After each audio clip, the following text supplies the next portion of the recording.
soy Aparis y este es un nuevo video. ¿Quieres saber cómo hacer este slime sin bórax ni tampoco Ariel líquido o ninguna de esas cosas tan caras?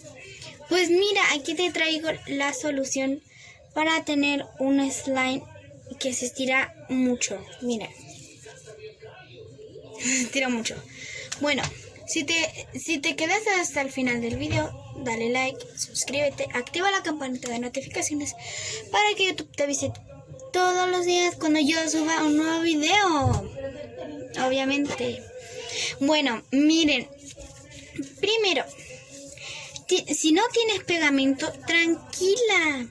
Esto es lo que va a salvar tu vida. Primero, agua caliente en una taza.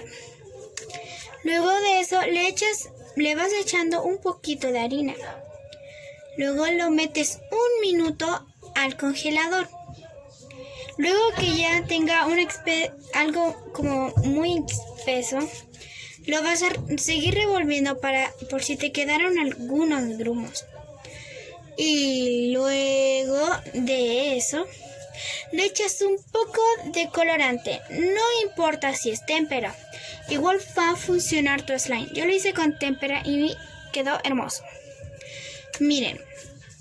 Entonces, luego de eso, lo bates de nuevo con el colorante.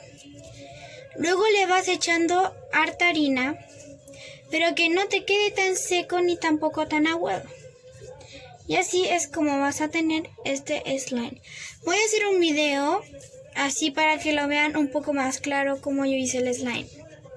Bueno, eso fue todo por el videito de hoy. Espero que te haya servido mi receta de slime.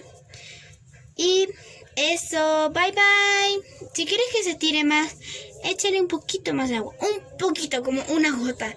Y se va a estirar. A mí sinceramente me encantó. Adiós.